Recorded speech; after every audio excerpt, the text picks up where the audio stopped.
Dottie Herman, the most successful self-made woman in real estate. Forbes. I mean, Dottie, do you want a better introduction than that? Could you ask for a better one?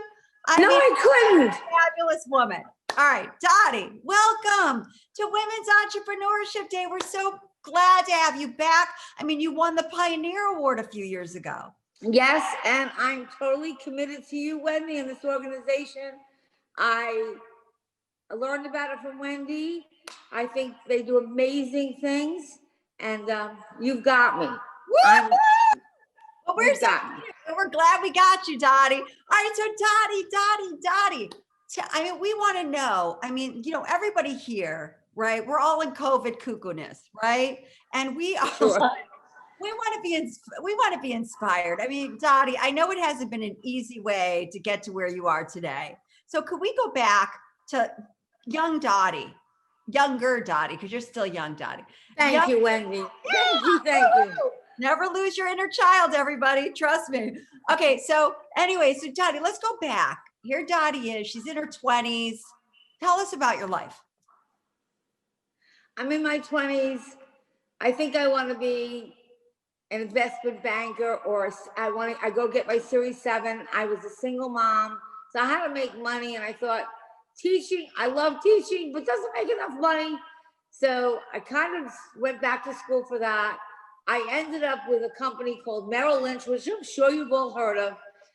They were building a real estate division across the United States. And I'll tell you something, I read in the book, and I know for most of you, books that you read are ancient, but they didn't have the internet then.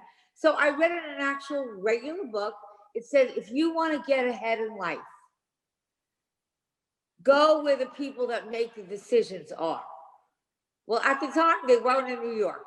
They were in California, and their headquarters were in California. So I looked up the head guy, who was named Larry Biederman at the time, and I found that he was stationed in LA, in California somewhere. Now, of course, measly me wasn't going to get an appointment with the head of all of Merrill Lynch. So I did the best next thing. I went into the office, I sat there, I waited till the receptionist walked away for a second, and I basically just walked into his office. No, Dottie, you went in, like you didn't even know this guy, and like you. No, I walked in, and nobody walks in to the head of Merrill's office, to the president. Nobody. I mean, especially, I just walked in, and the guy kind of went like, and then I said, but listen, I read in the book that the best thing to do is to meet the guy on top, no matter where he is. So I saved my money, and I'm here. Entrepreneurship Day is about. Don't summarize guy on top, because you know because you're on top. You're right. So let's make sure because this is the future. We've got some young people here. We got some even younger people like me here who really, really believe that we can do it and be like that. So Dottie, you're there. Did he give you a break? Did he take the meeting? Well, when he saw that I just really broke in and walked in, he just started to laugh. And I think that, I mean, I can't speak for him, but I think in the back of his mind, he saw a quality that most people would have not done that. And he was like, all right, sit down. And that was my start. And all I'm trying, the lesson that I learned from that was, you know, what's the worst that could happen if the guy would have thrown me out or said, what an idiot you are, or, you know, but at the end of the day, actually, he admired me that I did something out of the box, that I wanted that much to meet him. And that was the start of my career at Merrill. And for Merrill, I can't talk about it. It's not about Merrill, but it was the first real estate company that was not an individual real estate company. At the time in the 80s, it was all ma-pas, you know, a little real estate company in a little town. So this was national, this was international. And spent a lot of time flying throughout the country. They spent money, and I believe in this so much, that companies, their resources are the people that work for them. Okay, the people that are part of that company, and they invested in people, and they invested in me, and I flew all over the country, and I was able to see real estate in with a global vision. And in the 80s, nobody saw it in a global vision. It was very local. So I want it's to go great. Wait, Dottie, but like, let's go back to the lessons learned. I mean, you learned what's the worst, and everybody should know this because this is the truth, and I believe in it myself, and I live this way every day. Oh, you live this. I live it. What's the worst that could happen? No. All right. That's okay. That's it. Right. So Wendy, I've watched you do so many incredible things that really I have, but let me say this. That's really one of the biggest lessons people can learn. What is the worst that can happen? Oh, someone says no. Someone says, oh, what a fool to even try. Okay. Okay. And when you think of those consequences, I always tell people it's not like you're a brand new surgeon. And if you make a mistake, you're going to kill somebody. Exactly. The worst. Exactly. Right? Exactly. So if you're a yes person, you got to try it. If you have a dream, you got to go for it because you don't want to look back at your life and you're like laying in, it's the end of your life and look back and say, gosh, I wish I did it. You know what I mean? So I think it's just really important. People try and just forget no, because no is just, you have to find someone who's going to say yes. That's it. Even if you have to go through a million no's. Exactly. Okay. Exactly. And really, if you look at anyone who's successful in no matter what profession they're in, if you really look at their life, because people see them when they're already successful, they had a million no's. Exactly. They just kept on going. Exactly. And that's what it is. And I always say, wait, Dottie, it's like always, you got to be positive. You got to have passion. You got to have a purpose. And you really, really, really, the most important thing is have pluck. Do you know the word pluck? I think so. Well, my favorite I'll refer to your definition. Pluck is they bring you back up.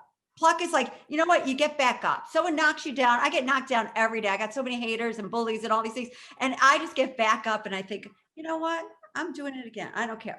So Wendy, let's go back to Dottie. So Dottie, all right. So now you're flying high. You're going around the world. You believe in this dream. You're young. You're so driven. And then all of a sudden, what happens? How does Douglas Elliman start?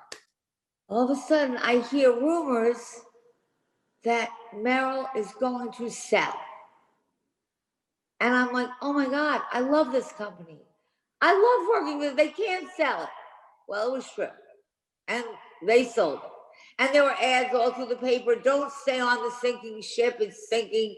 And you know what? All of a sudden, I walk into a room and, the Merrill guys, for those of you who are younger, don't remember, but they were dressed to the nines. They looked gorgeous. Everything was perfect.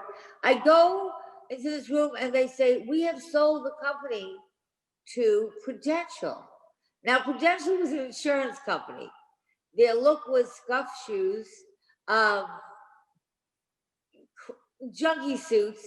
It looked like a whole different culture after being in Merrill. And they then say, and by the way, we don't believe in national companies. We don't believe that real estate is national. We believe it's very local. And so therefore, we're not keeping the company. We are just going to sell to franchises, and we're going to franchise it to local people. Okay, and by the way, Dottie, your job is over. You're to stay, keep the company together until we find a buyer for the Northeast region. So there I am. I'm out of a job. I'm a single mom. And I'm like, oh, now what am I going to do? So somebody. Wait, Dottie, they let you go? Like were like. No, my job was to keep the Northeast region together until they found a buyer. Someone to buy New York, someone to buy Long Island, someone to buy Connecticut. They didn't want to run it. I worked for Merrill. It was national. They wanted a franchise. Okay. And at 27 years old, I really didn't have the money. So this person that worked for me, who was probably all of 23, said to me, Dottie, well, why don't you buy the company? I said, because I have no money. So the person said to me, well, Dottie, just say that you do. And at 23, I was about 24 at the time, I said, well, that's not a bad idea.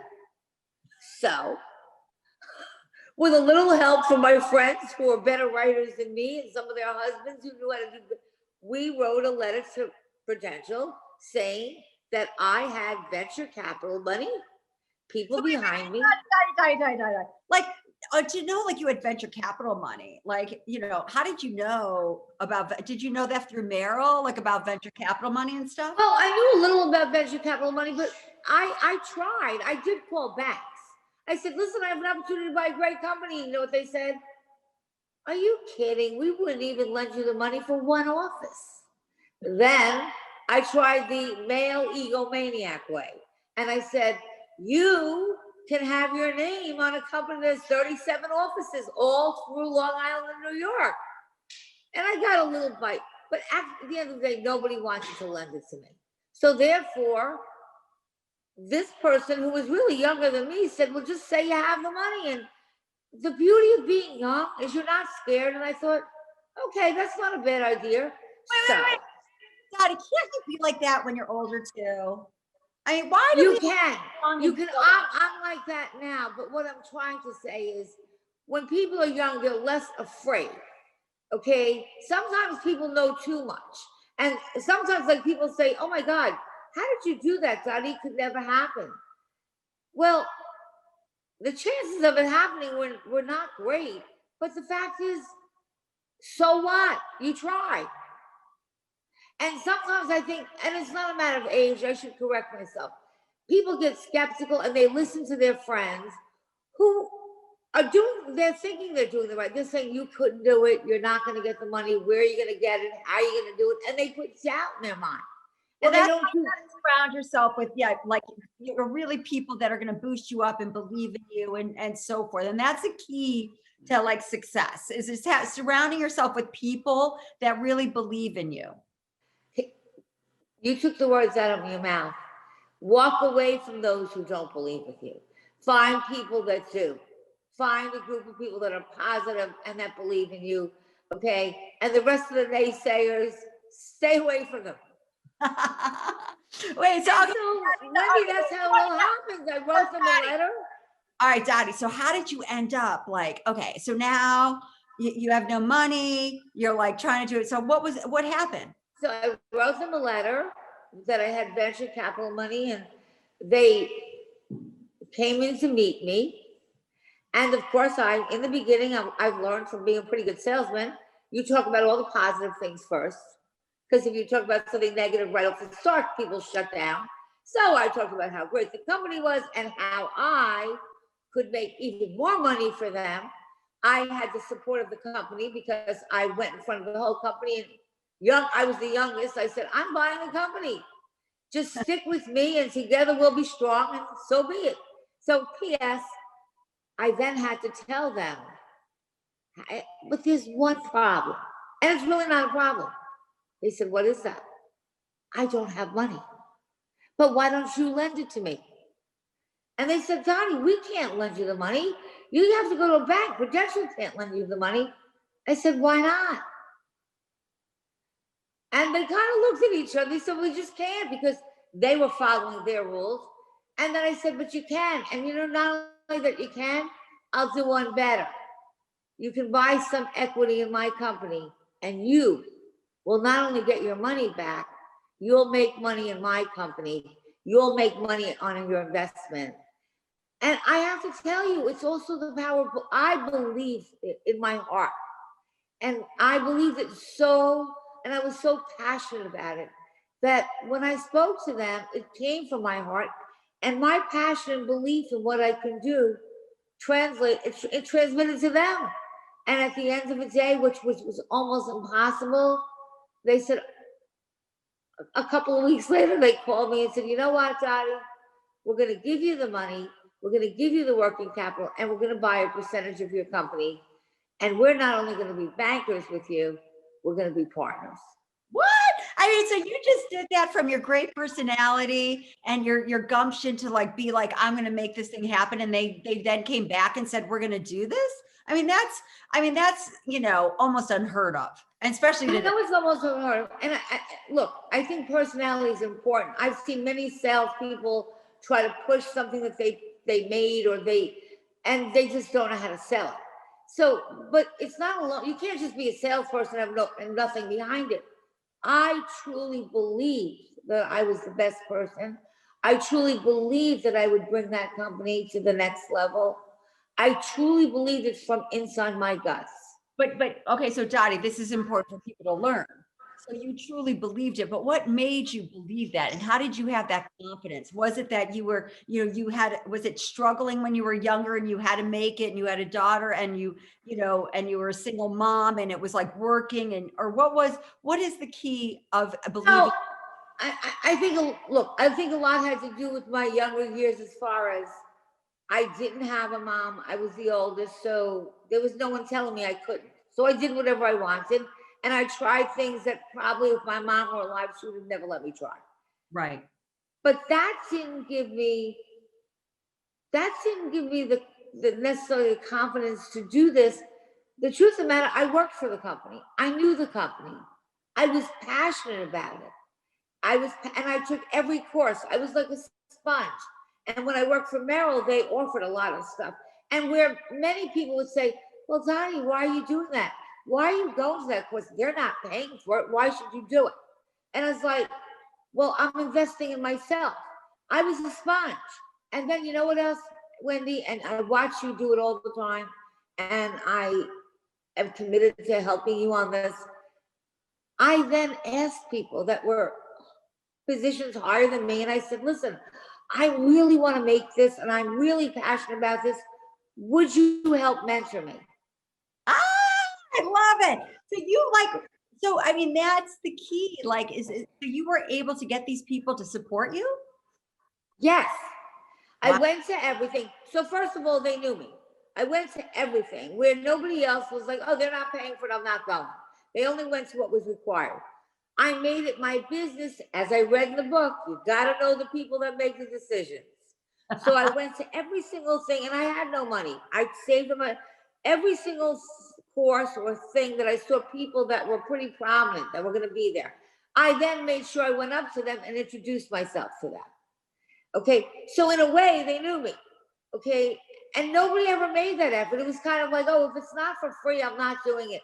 And I believe so much in taking courses, going to things like this, listening to speakers who have achieved success already or how they did it. And I was a sponge.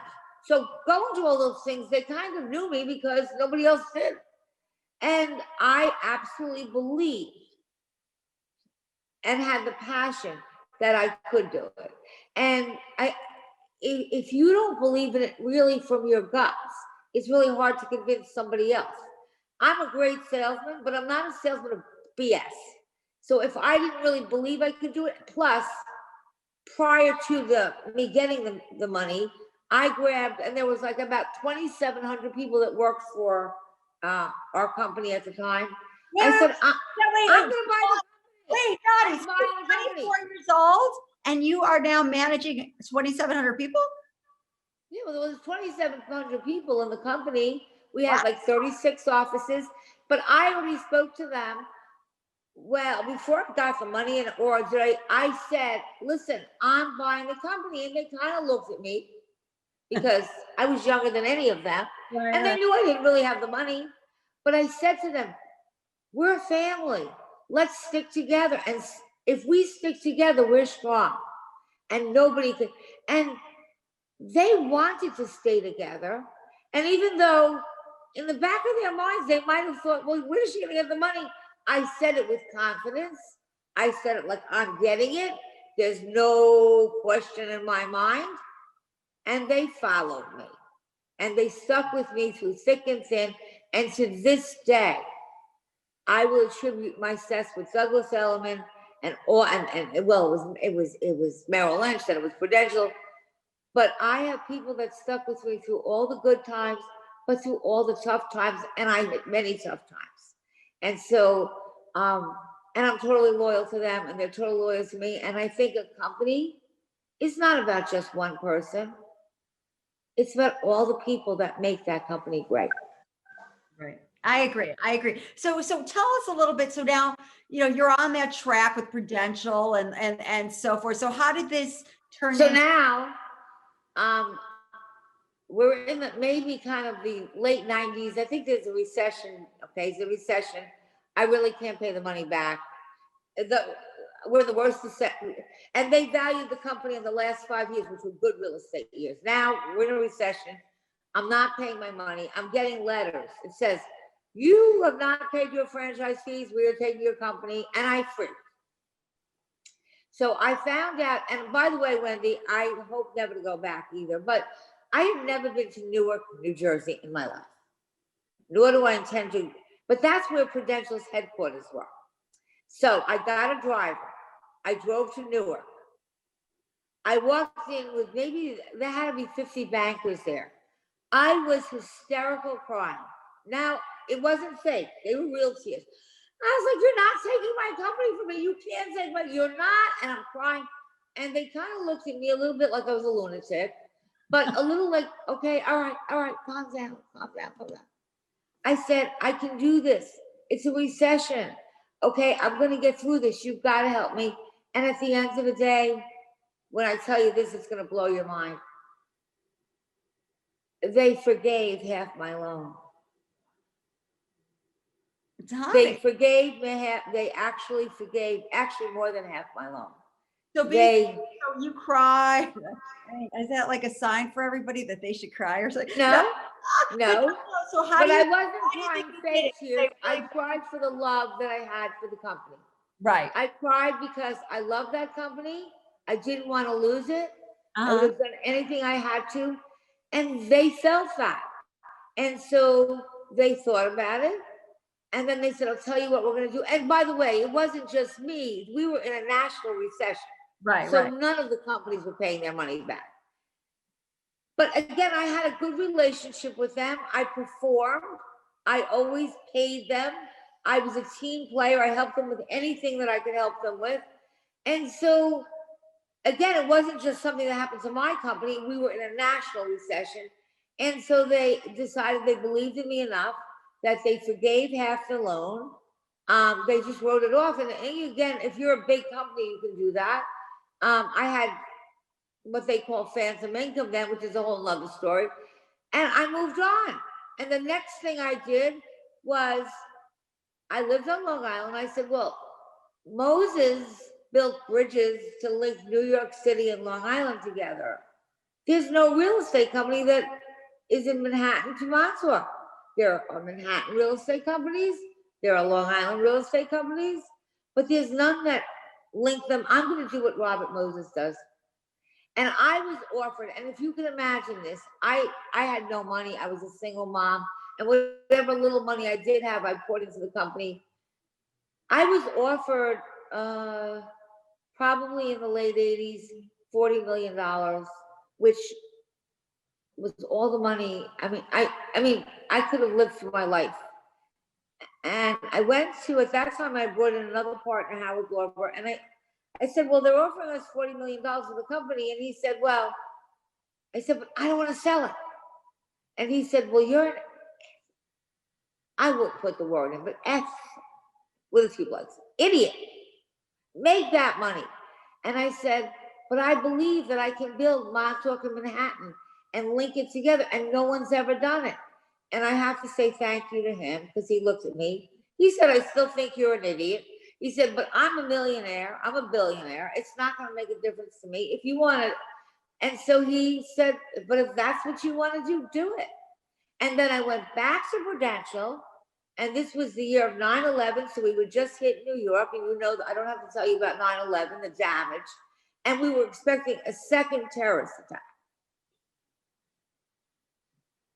I cold called real estate companies, and Douglas Elliman was the number one. And I spoke to the guy who ran it, which was his name was Andrew Farkas. It was called Insignia then. And I said, do you want to sell your company?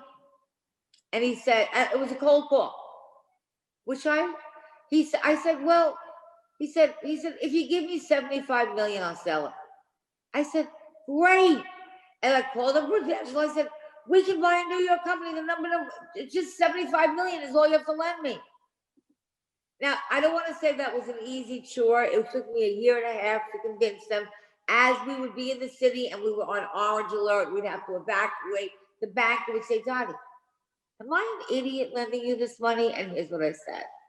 If they blow up New York again, it's over. But if they do that, I'm going to have arrows with signs, Hampton's that way. Okay. And to make a long story short, in 2002 or the end of 2001, we purchased for $75 million. No personal guarantees. I didn't have $75 million to guarantee with. We purchased Douglas Elliman. And when I tell the story, people look at me and say, well, that couldn't happen. That's not real. It is real, and anything can happen if you're not afraid to ask and to pursue that and be able to take a lot of rejection along the way. And so it was a dream. Hard work. Oh. Hard work. That's like, forget about it. Hard work and constantly not giving up. And like, I think you said it before, Wendy, we all get upset when things don't go right. So whenever I'm feeling really sad or like a lot of things at once fall apart, I take a step back, I get in my car, I'll go in my car, I'll cry a little, and then I come back and get back in the game. And that's really what people do. I mean, there's no one I know that there's no one that I know in any career that had a smooth sailing, never had failures, never had it's not heard of. And I think that people have to realize that's part of it all. And how you navigate those ups and downs make a very big difference. Exactly. So, okay. So now fast forward, you buy New York, and then how did this whole thing how did you become the most successful self-made real estate woman? What were those choices you had to do? How did you create this? I can tell you exactly, because there wasn't a formula. I did what I love. First of all, I do believe that in any company, everybody has a role to play and everyone's important. There's no such thing as, oh, this guy's important, this woman's important, but these people are just not. Everyone made a contribution, and I included everyone. Like, you might be brand new, so you couldn't bring to the table the sales somebody did that was experienced, but you could bring something else. You might have did the listings for us, and I would have meetings where I involved everyone. I never did anything without talking to the company about it. So they never were worried that one day I was going to come in and give them a surprise if they didn't want to hear. I would say, listen, I'm going to try to sell you something, but before you close your arms and turn me off, open your arms, because I'm not going to force you. Just at least hear it. And then if you don't think it's a good idea, I'm going to listen, because if we can't do this together, it won't work anyway. So my company everyone was always involved in everything I did. And that gave them a comfort knowing that I wasn't going to spring something. I mean, obviously this pandemic, I couldn't have warned them about, I didn't know, and everyone played an important part in the company. And I did another thing, which I know you believe in. There's business, but sometimes in business, people go home at a certain time and they have their families. I did a lot of things that outside of business so that people would have the time to spend with each other in a non-business environment, and they would get to know each other as people. Exactly. And I think that makes that brings a company even closer together, because, in the course of a day, everybody's running. So we did a lot of functions where they were educational, but we had fun. We gathered people together. I'm a believer of going to seminars and things. And the company became like a family. Dysfunctional at times, but there's no company that's always perfectly functional. That's the fairy tale. Family. I mean, everyone has their things, okay? It's just how you navigate through that.